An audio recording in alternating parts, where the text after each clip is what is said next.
Imaginez, l'Allemagne, la France, le Royaume-Uni et les États-Unis viennent de lever toutes les restrictions sur la portée des armes fournies à l'Ukraine.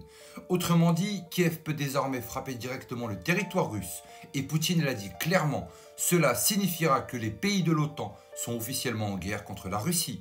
Alors, est-ce que l'Occident vient en silence d'entrer dans la Troisième Guerre mondiale? Et si oui, pourquoi maintenant? C'est Friedrich Merz, nouveau chancelier allemand surnommé le chancelier BlackRock, qui l'a déclaré sans trembler. Il n'y a plus aucune restriction quant à la portée des armes livrées à l'Ukraine, ni par les Britanniques, ni par les Français, ni par nous. Il n'y en a pas non plus du côté américain. Derrière cette phrase, une bascule historique. C'est la première fois que les puissances occidentales donnent le feu vert pour frapper l'arrière-pays russe.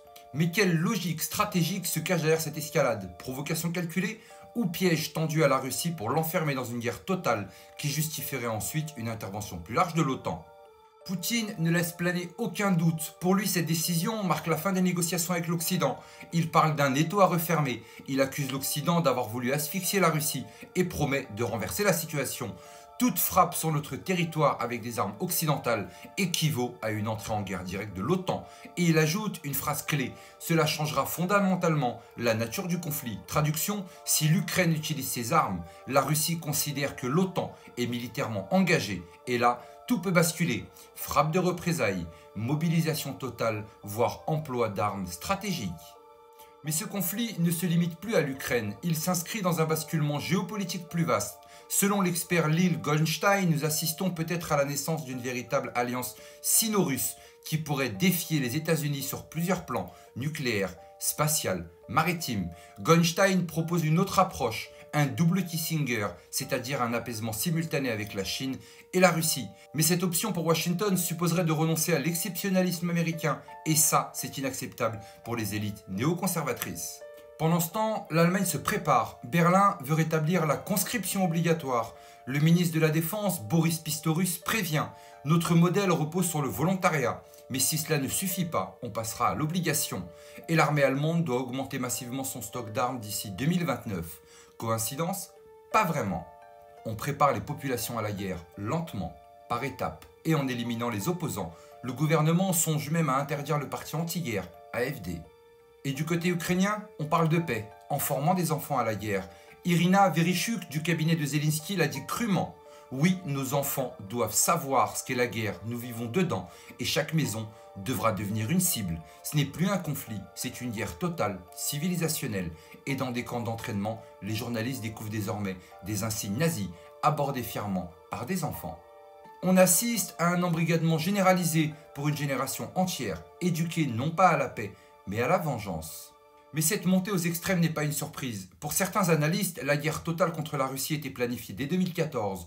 L'Ukraine a été armée progressivement, entraînée, convertie en proxy armée.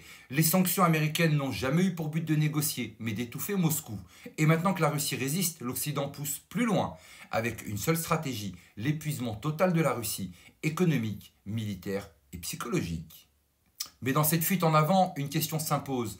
Combien de temps encore avant que Moscou réponde par un choc asymétrique? Et si ce jour arrive, l'Europe est-elle prête? Moscou, de son côté, se prépare à redessiner la carte. Dimitri Medvedev a publié une vidéo montrant une zone tampon militaire qui couvrirait quasiment toute l'Ukraine, sauf un petit bout à l'ouest. Si l'aide militaire continue, dit-il, la Russie élargira ses objectifs. Ce ne sera plus seulement le Donbass, ce sera toute l'Ukraine. Et ça, ce sera l'enterrement officiel des accords de Minsk, des pourparlers, de la paix avec l'Europe.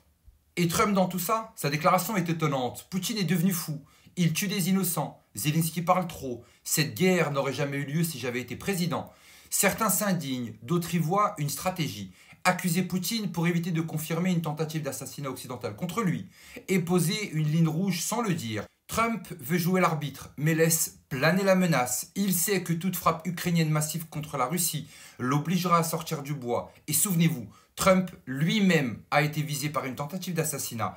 Peut-on imaginer qu'il ne comprend pas la position de Poutine? Peut-on croire qu'il est dupe?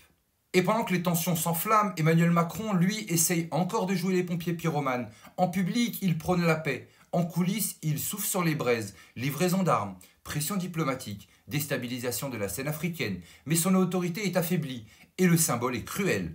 À peine arrivé à Hanoï au Vietnam, Macron est surpris en pleine altercation avec Chibrit, juste au moment où la porte de l'avion s'ouvre, une gifle visuelle, captée, relayée, humiliante.